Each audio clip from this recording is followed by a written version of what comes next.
Epístola aos Hebreus, o capítulo de número 11, os versículos 17 e 18, que diz assim, queridos: pela fé ofereceu Abraão a Isaque, quando foi provado. Sim, aquele que recebera as promessas ofereceu o seu unigênito, sendo-lhe dito: em Isaque será chamada a tua descendência, considerou que Deus era poderoso para até dos mortos o ressuscitar. É com base nesses dois versículos que eu quero trazer uma palavra de Deus ao seu coração nesta manhã. Esse capítulo registra resumidamente as experiências de grandes homens de Deus relacionadas à fé. Aqui podemos ver Abel, que representa o sacrifício da fé; Enoque, que representa o andar da fé; Noé, que representa a obediência da fé; e Abraão, que representa a entrega da fé. Se isolarmos esses dois versículos, principalmente o versículo 18, a gente vai achar que Abraão foi perfeito em toda a sua trajetória de fé. No entanto, o livro de Gênesis registra que Abraão foi aperfeiçoado na fé, conforme as provas que Deus o submetia. E é isso que eu quero compartilhar nesta manhã. Queridos, não existe super-homens no Velho Testamento. São homens débeis, homens frágeis como eu e você, e o diferencial desses homens estava no Deus que eles serviam, estava no Deus que eles criam. Louvado seja o nome do Senhor Jesus. Quais foram as situações que puseram à prova a fé de Abraão e fez com que a sua fé se fortalecesse e ele se tornasse o que é hoje, o nosso pai na fé? Primeiro, a prova de não ter filhos.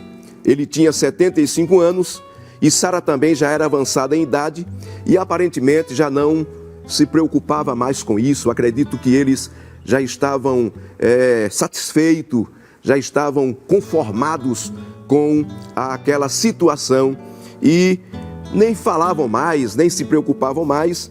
E o tempo foi passando e aí vem a segunda prova, quando Deus o chama de Ur dos Caldeus para uma terra a qual Deus não diz, Deus não revela para ele o local.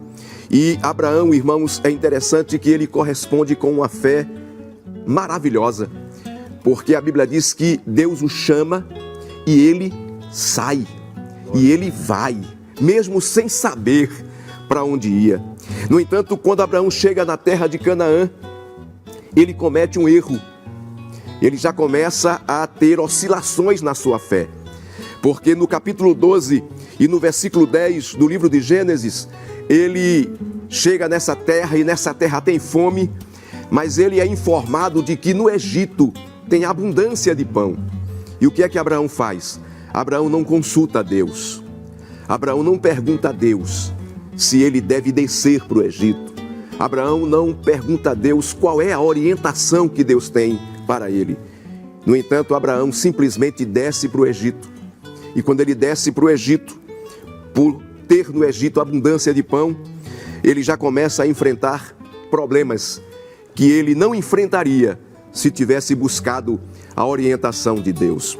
É interessante que a caminhada de fé de Abraão teve erros e pecados, porque todo pecado é um erro, mas nem todo erro é pecado. Abraão cometeu aqui um equívoco que não interferiu na sua relação com Deus. Abraão cometeu aqui um erro que não prejudicou o seu relacionamento com Deus. No entanto, o erro tem que ser evitado, porque o erro é um embaraço na vida do crente. E esse embaraço pode trazer o pecado, pode levar o crente ao pecado, que foi o que aconteceu com Abraão. Eu vejo aqui uma evidência do Salmo 42 e o versículo de número 7, que diz que um abismo chama outro abismo, porque quando Abraão chega no Egito, aí ele sente a necessidade de pecar. E qual foi o pecado que Abraão cometeu no Egito? O pecado da mentira. Ele teve que fazer uma manobra, dizer que Sara dissesse que não era esposa, para ele não ser morto por Faraó. E esse foi os problemas que ele foi adquirindo na sua caminhada de fé. No entanto, o quarto problema que Abraão enfrenta, a quarta prova que Abraão enfrenta, é justamente a demora no cumprimento da promessa. 16 anos já tinha se passado e Deus não tinha cumprido ainda aquilo que ele prometeu. Aquelas palavras que Abraão ouviu no capítulo 12 do livro de Gênesis, quando Deus diz assim: e far-te-ei uma grande nação, e engrandecerei o teu nome, e tu serás uma bênção.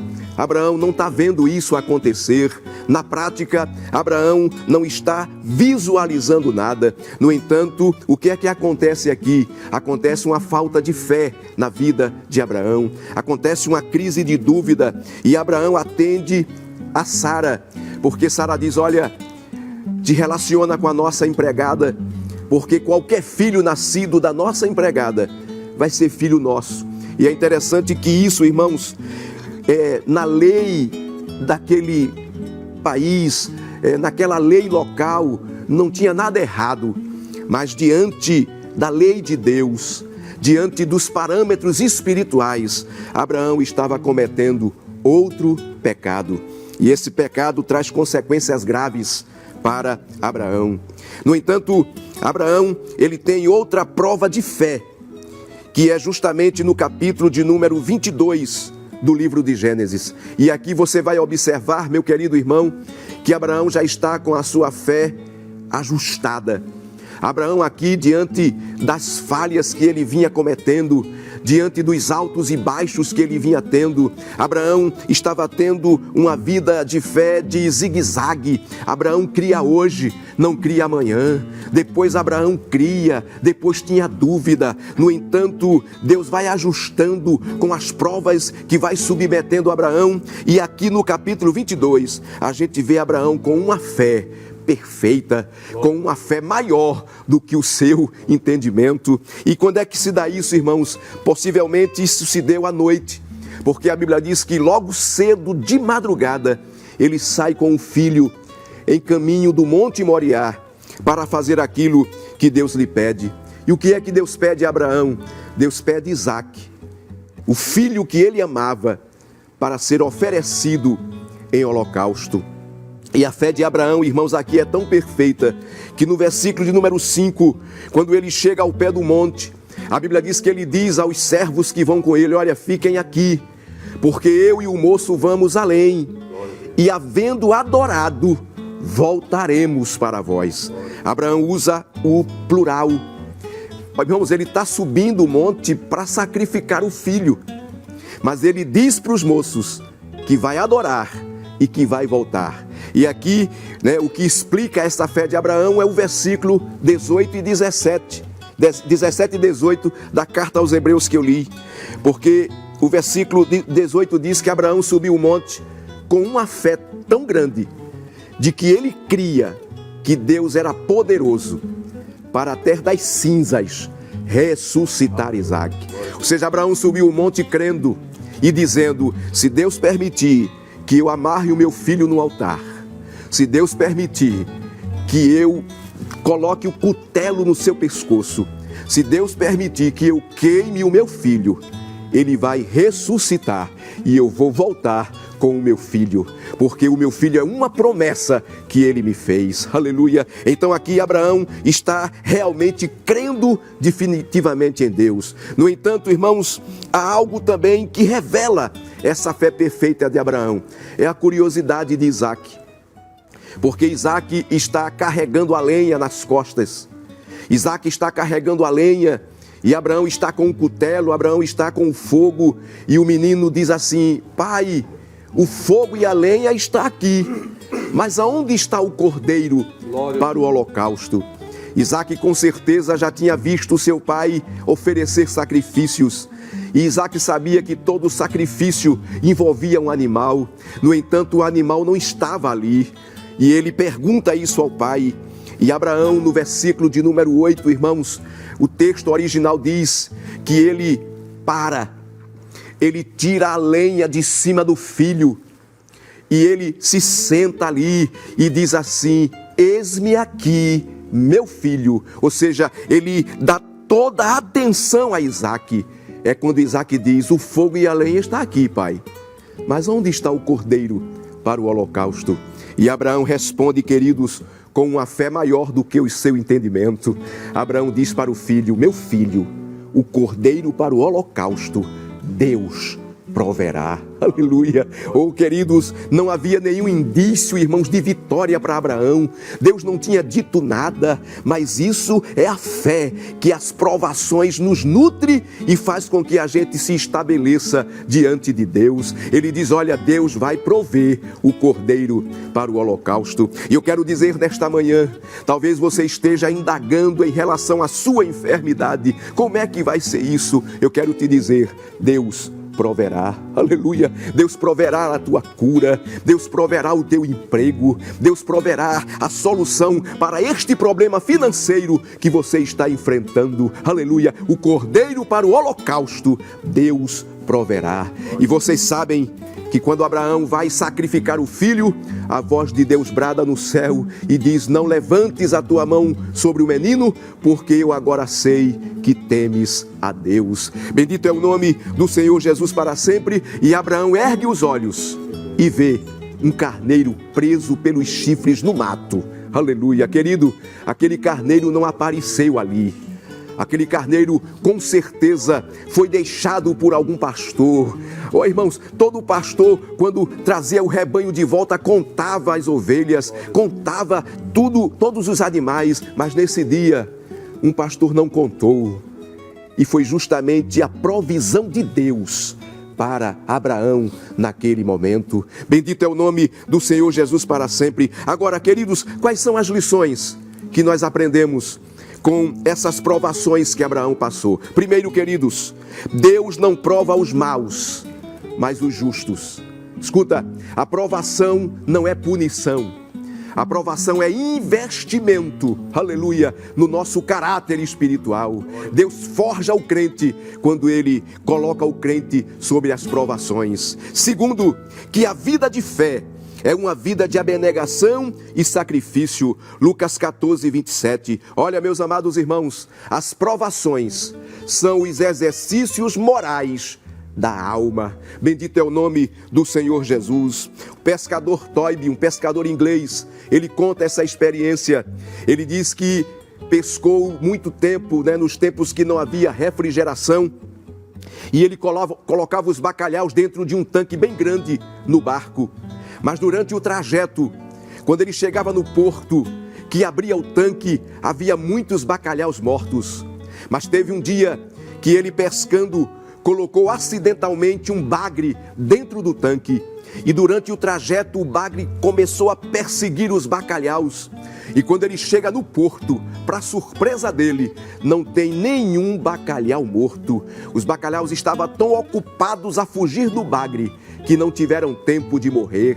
E ele faz uma aplicação espiritual dizendo que às vezes Deus coloca um bagre dentro do nosso tanque chamado vida para nos manter vivos, aleluia, para tirar a gente da inércia. Bendito é o nome do Senhor Jesus. Terceiro, as possessões mais queridas da nossa vida podem se tornar tentações sutis para a infidelidade. Presta atenção, Abraão amava a Deus, mas Abraão também amava Isaac.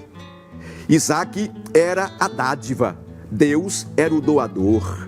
Isaac era a bênção, Deus era o abençoador. E às vezes Deus quer testar quem é mais importante para a gente, se a bênção ou o abençoador. E Abraão provou aqui, não para Deus, porque Deus conhece, Deus é onisciente, mas Abraão provou aqui para ele mesmo que Deus era mais importante em sua vida. Aleluia. Cuidado, meu amado, para que Deus não seja substituído por alguém na tua vida, que Deus seja realmente o centro da sua vida, que as demais coisas sejam secundárias em relação a Deus.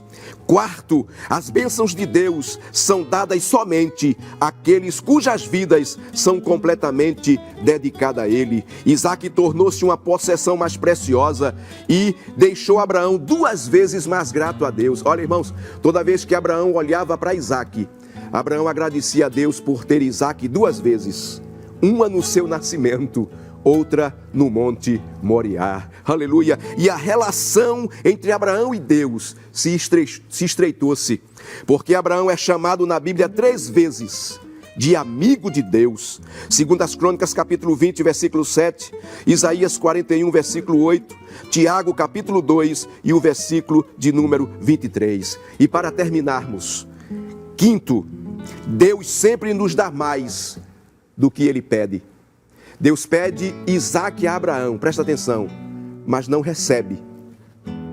Deus não recebe Isaque quando pediu a Abraão. Agora presta atenção, os cristãos primitivos comparam o Monte Moriá ao Monte Calvário, porque eles dizem que no capítulo 19 de Gênesis, Jesus sobe para o Calvário carregando a cruz para o seu próprio sacrifício.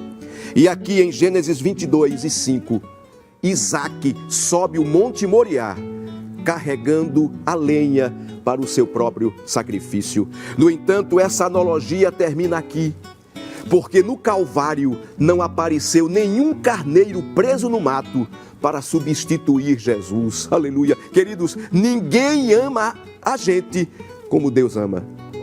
Ninguém pode nos amar como Deus ama. Ele poupou Isaque, mas não poupou o seu único filho. Aleluia! O seu único filho foi entregue em sacrifício por nós. Bendito é o nome do Senhor Jesus. O que é que significa isso, irmãos? Significa que se desejamos as bênçãos de Deus em nossas vidas, devemos então entregá-la a Deus.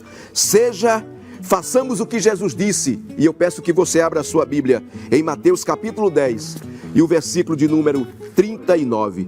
Veja o que diz a palavra de Deus. Mateus capítulo 10, versículo de número 39. Quem achar a sua vida, perdê-la-á. E quem perder a sua vida por amor de mim, achá-la-á. Bendito é o nome do Senhor Jesus. O versículo de número 37. Quem ama o pai ou a mãe mais do que a mim, não é digno de mim. E quem ama o filho ou a filha mais do que a mim, não é digno de mim. Aleluia. Que nós possamos, meus amados irmãos, termos o nosso Deus como centro da nossa atenção. Que Deus seja o nosso verdadeiro desejo espiritual. Que possamos ter esta consciência. E seja qual for a provação que você está passando nesta manhã, não reclame, não murmure.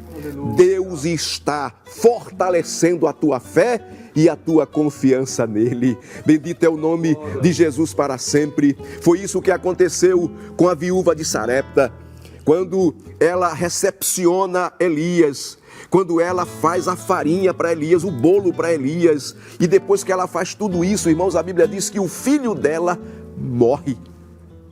E ela se desespera, e ela vai tomar satisfação com Elias, e Elias pede o menino e ora pelo menino, e quando o menino ressuscita, a Bíblia diz que aquela mulher, ela olha para Elias, recebe o menino vivo e diz assim: agora eu sei que a palavra de Deus na tua boca é verdade e que tu és homem de Deus. Ou seja, irmãos, ela não tinha uma fé absoluta. Ela tinha reservas na confiança no profeta de Deus. Mas Deus submete ela a essa experiência, Deus submete ela a essa prova. E quando ela recebe o filho vivo, ela crer totalmente no poder de Deus. Que você possa, meu amado irmão, ter essa experiência, e seja qual for o teu problema nesta manhã, eu quero, como profeta de Deus, eu quero, como baseado nesta palavra, dizer que tu não vais ficar decepcionado. Aleluia! Deus honra aqueles que têm uma fé perfeita nele.